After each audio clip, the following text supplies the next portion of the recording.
Thank you. Hey, so listen now, we're talking about the China trade wars. Is it really a trade war?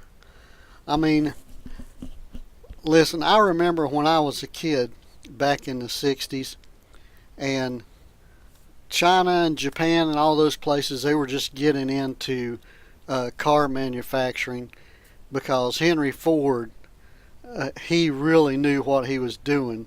And, uh, that's another whole story on its own. You need to look up the history of Henry Ford and how the manufacturing and the conveyor belts and all that and the assembly lines for the Model A and Model T Fords came to be. But listen, the reason that we're having this problem with China, and stay with me now, and I don't care what you say, this old outboard, you got to tell people to stay with you so they can understand that you have something important to say here. So, back in the 60s, it might have even been a little early, but back in the 60s, Japan and a few other countries that were trying to manufacture cars were having a little issues. So what did the United States do? The government of the United States did this. They said, we need to send people over to Japan, China, and all the other countries that are trying to manufacture cars, and we need to show them how to build car manufacturing plants. Now, did you not know this? I mean, they didn't. They would have eventually gotten it on their own, but they didn't. So listen, we have this embargo thing that Trump is trying to get us a fair deal with them. Listen, we showed them how to do what they're doing to make their money, to make the cars and to manufacture goods and stuff, and they do an excellent job of it. Do they make a lot of stuff that's not as good as the American made products, but that's another story. But what you need to understand is we did this to ourselves. We should be selling stuff to them and making huge profits and buying a few things from them instead of buying everything from China. It used to be Japan, but now it's China. And if you don't know the history of that, you need to look that up. What happened to all the manufacturing and all the stuff we used to buy from Japan, because some of that stuff was actually pretty good. But now that we're buying stuff from China, it's not so good. But I guess the cars are making are okay. They're doing okay. But another thing that you need to know is all this cyber attack and everything on the computers and on the internet for the United States. For years, China has been stealing all the ideas, all the designs, all the great stuff that we put in our American-made cars. They stole it through the internet and through wrongdoings to get the information. So we went over and we taught them how to build a plant.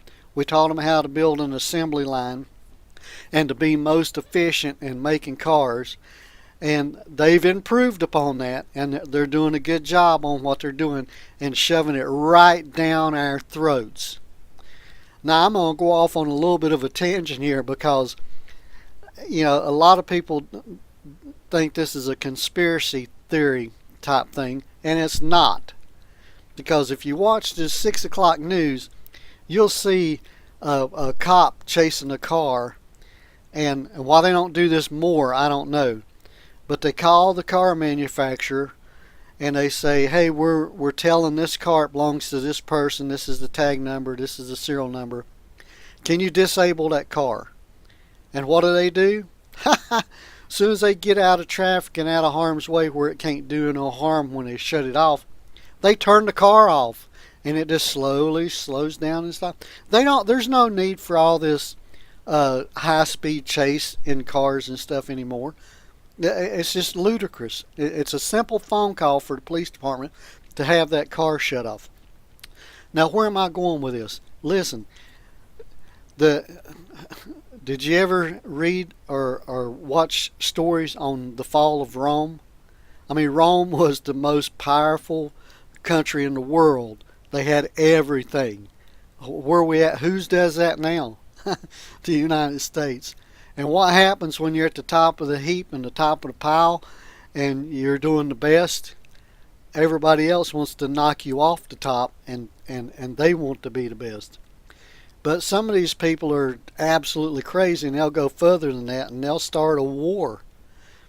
But what you need to know is all these cars, which now most people are buying foreign cars, and even the Chevrolets and the Fords are made in other countries now. Some are still made in Detroit and a few other states around the country, but for the most part, they're made in other countries, and we're using all the electronics from other countries.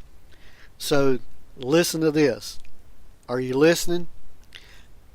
Turn it up a little bit if you can't hear me, because this is what they're doing. Every car, truck, motorcycle, bus, any electronics coming from other countries, and I'm not going to say that it's China, but they have built into all this electronics and all these cars an automatic shutoff. And you talk about pushing a button for a nuclear war, that's nothing. They have now infiltrated this country so bad that they have an off button for all your electronic devices, and I don't care what kind of device it is. It can be your TV, your radio, your car, anything, your truck, your buses, your police cars, your military vehicles have all this electronics and stuff from China in it, and they have built into every one of these a shutdown device that can shut down the whole United States, and it would be in just a total gridlock. That's right. So one day that is going to happen when we've pushed China to the limit, or when we're not buying enough stuff from China and the other countries that are doing the same thing. That's when World War III will start, and it'll start by a shutdown. You don't have to worry about the power grid shutting down. That probably is not going to happen. Could happen. But all the electronics will just be shut off. It'll be a blackout. You won't know what's going on. And the only way you'll know is from word of mouth and spreading from word of mouth, because most electronics will not work. And that is how we're going to be defeated in World War III, is because our government has dropped has let every other country get the drop on us, and making this country buy all this stuff from these other countries, and they have no idea how it works. I can tell you how it works. You push the button, everything in the United States shuts down. And that's my take on it. So this is Harold with WorldTVOnDemand.com. Don't worry about the trade war. There's more important things to worry about than that. And I will have another video for you soon. You guys have a fantastic weekend, and check out my links from my other videos. They're up there, and they'll be at the end of the video. So give me a thumbs up, subscribe to the channel, and I'll have another video for you soon. You guys have a fantastic weekend. Yeah, baby. Yeah.